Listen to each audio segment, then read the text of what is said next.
Hey guys, welcome back to the channel. Today I'm going to be talking about work experience, medical work experience to be precise, and how you can get work experience in 2021. These are my points, how I've used them to get work experience, and I hope they're useful for you, so let's get right in.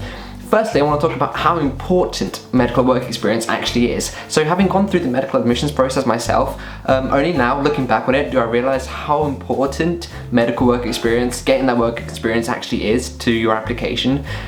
It really strengthens your application because everyone around you, all the other applicants, will have the 3As or the high BMAT or UCAT scores, and they will be pretty much the same. The thing that makes an applicant different is their experiences, and without medical work experience it's kind of hard to make yourself stand out. At least that's what I found when going through the medical admissions process. Medical work experience actually shows that you've put in the effort. It shows that unis that you actually care, that you actually know what life is to be a doctor, what it means to have a life as a doctor, and that you are not just going by that preconceived notion that medicine is all glamour and money and all that kind of stuff, when actually not. It's actually grind, daily grind, and really tiring. It shows that you're actually willing to put in the effort to go work in a homeless shelter, volunteer in a homeless shelter for 6 months or whatever. It shows that you're committed and that you're willing to put in the long hours and the effort to getting into medicine. That's another thing that's really helpful. Another thing that medicine work experience will do is, as a surgeon once put it,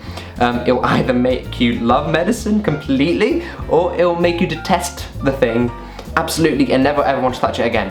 And so it's a really great filter just to make sure that you actually want to get into the medical field, and that's incredibly important because medicine is very long. It's 5 years of a medical course, and you have to absolutely make sure you want it. Another thing medical work experience is really helpful for is actually motivating you. I found that after I had my experience in a hospital, I was like so motivated to continue my studies and so motivated to prepare for the admissions tests, and it really sort of like ignites or kindles that flame, you know, and it's just really incredible. I think it's really incredible in that sense that it will just keep you motivated and actually allow you to focus on the objective, which is to get into med school. So that's why medical work experience is really important. That's at least what I found from going through the medical admissions process. So point number one that I used to get work experience in 2021 is make use of your contacts, right? It's been really hard, especially during COVID, where there's literally very few doors open to A-level students or potential medical applicants, just because of the safety issues surrounding COVID. And that's been really hard.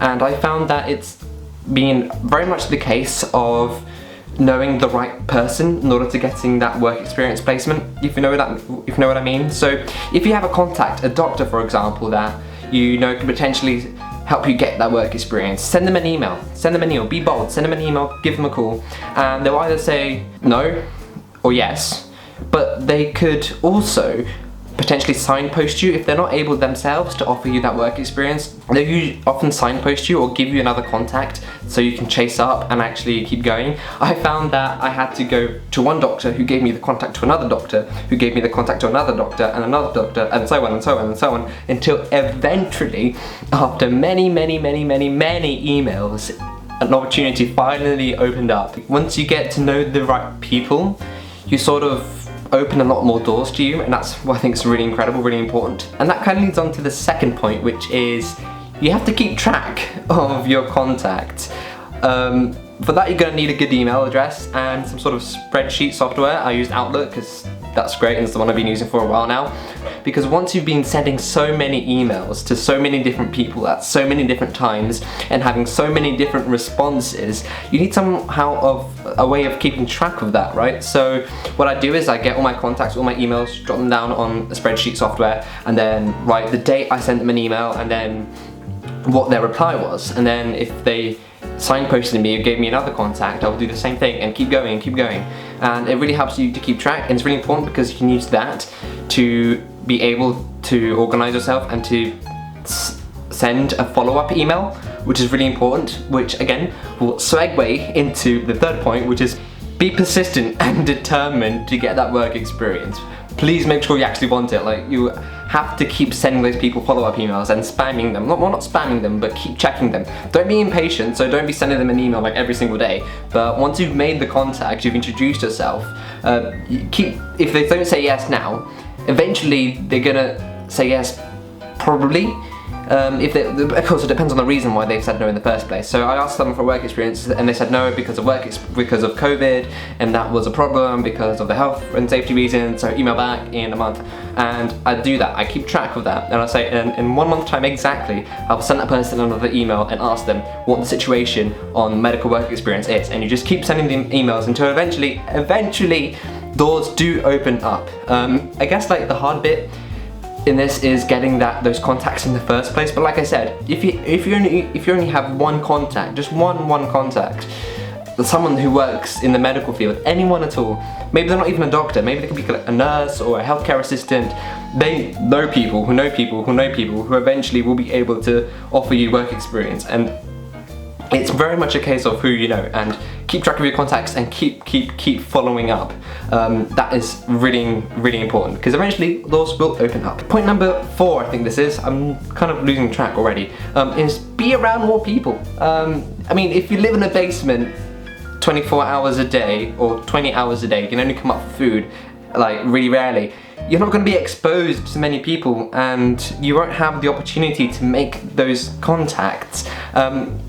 If that makes sense, compared to if you were someone who's always out and about in multiple different social groups, and it's a lot easier for that person to make more contacts and to talk to more people and find out about more people who can potentially offer you that work experience than someone, like I said, who lives in a basement 20 hours a day and only comes up for food. And that's just an analogy to explain that the more sociable you can be, the better in that sense, because you are able to form more relationships and eventually, like I said, have more contact and more people you can potentially ask for work experience. One thing that I will mention that I found out is that people actually want to help you. If they work in the medical field, chances are they actually do want to help you, because basically what you're saying is, help me follow your footsteps. And like, what more sort of enjoyment can a person get than for someone to go up and say, hey, I want to be like you, help me be like you. And that's why people actually want to help you. People who work in the medical field actually want to help you get that work experience. So don't be afraid of what they might think. Keep sending them emails, and eventually they will open up, and or at least send you to someone who can offer you that work experience. So like I said, be around more people, try to expand social relations, and that's really important. I think, as Ali Abdaal put it, sort of increase your surface area to serendipity. So being successful and getting work experience is very much a product of hard work and opportunity. Hard work, that's you putting in the hours of emailing and phone calling, but nothing will happen without the opportunity. But you can increase your chances of getting that opportunity by being around more people and sort of exposing yourself, or not in the bad way, but in a good way, increasing that surface area of yours to serendipity, to good things happening. And that's one of the ways I do that, being around a lot of people.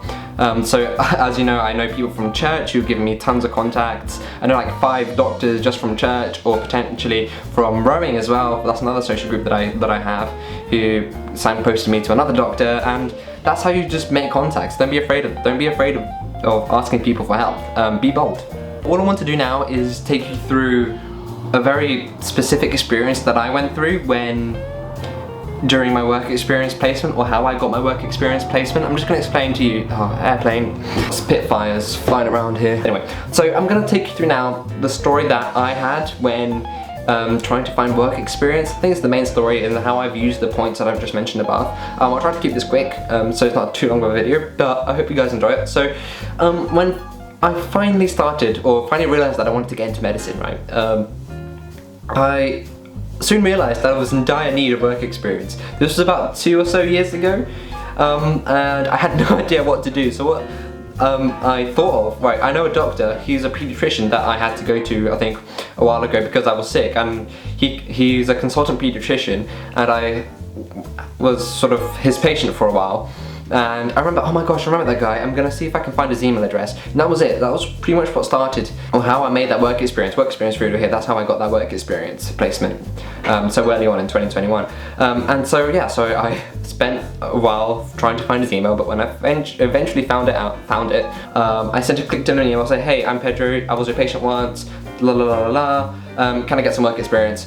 And he said, and then I sent an email off, and he said, and very quickly, I think like literally a day or two, he replied back and said, yeah, sure. And I'm like, well, okay, that was easy, I thought, at least. However, in order to do it, you have to go through the whole bureaucratic process of child safety and formalizing everything and officializing everything, and that's when COVID happened. So there's this woman who is the organizer person for NHS work experience, and in order for me to shadow that doctor, that pediatrician, I had to go through her, but the problem is she sort of like blocked it off because of COVID. Right, so right, because doctors don't have that much time.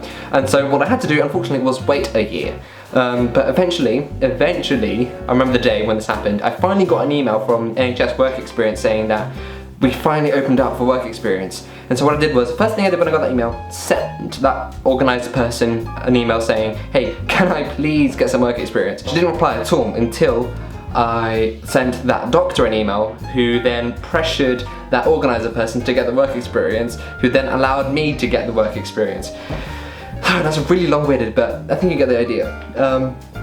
And eventually when I did secure that placement, I was supposed to be following the pediatrician around like a good boy, and I did that for the first day just to make sure I was around there and that people knew me. But what I really wanted to do was to go watch a surgery. I had never watched a surgery before, and I really just wanted to get into an operating theatre. But the thing is, I was officially on work experience at the pediatric department for the 2 days that I was at the hospital. But on the first day, I think it was like in the evening around, I was about to go, and I saw these guys in surgical scrubs, and I literally just went up to them, rocked up to them and said, hey guys, can I watch a surgery? These guys were the surgeons. They were coming up to the pediatric department, and they're doing what I think child surgery or something like that. Obviously it would have been something like that.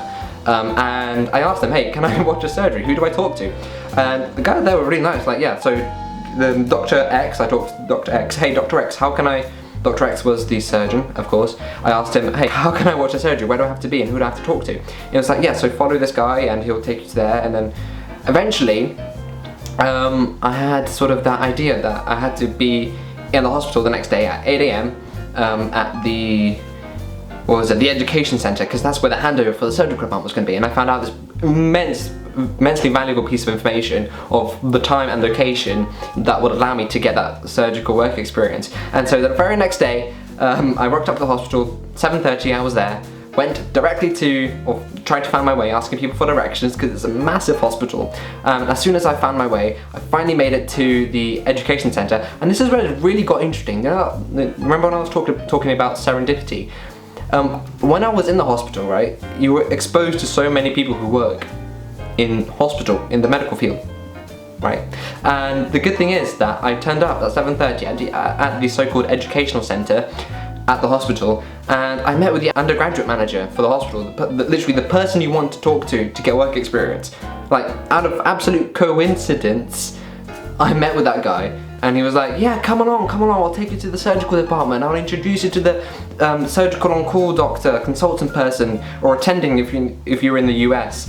And yeah, so I literally told them about, hey, and because I knew everyone's names, because I had asked and written down all the names, it made me sound like I was sort of officially supposed to be there in the surgical department, just because I knew the name of the surgical people, and that made it feel like I was where I was supposed to be, even though I was technically supposed to be in the pediatric department. Of course, I had permission from my supervisor, from the pediatric consultant doctor I told you about at the start. He said I had to ask him first, and he said yes, but the guys at the surgical department were not expecting me. I just rocked up there and said, hey, I want to watch a surgery. And they were like, yeah, sure, that's fine, come along.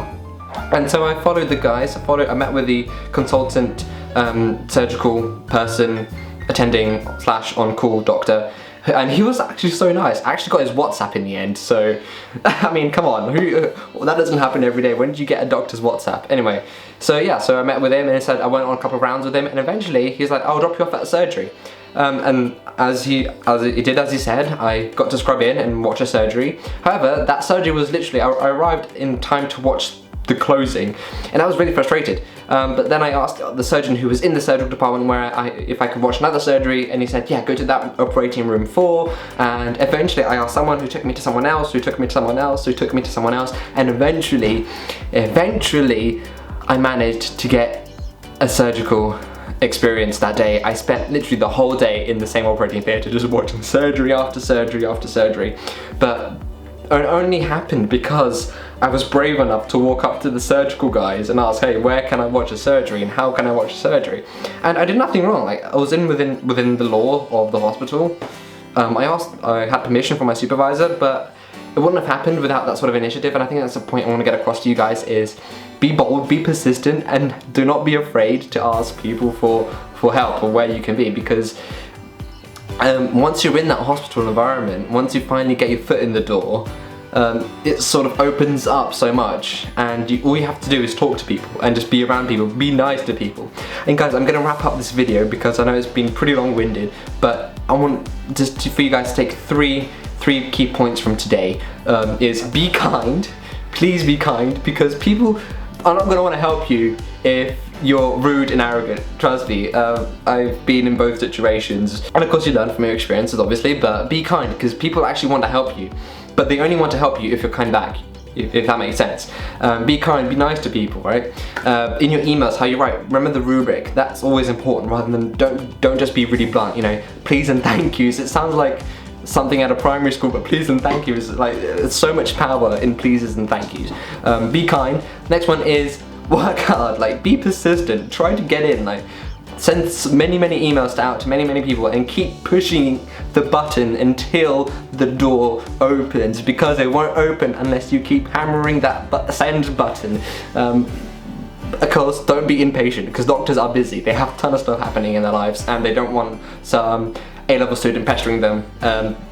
If they said no, like no, and I don't want to, if you can tell from their email, that tone of voice, that they don't want to help you, take that as a no and stop. However, if they are very ambiguous about it, keep going for it and keep going for it, and eventually doors will open up. And the third point I want for you guys to take away is be bold.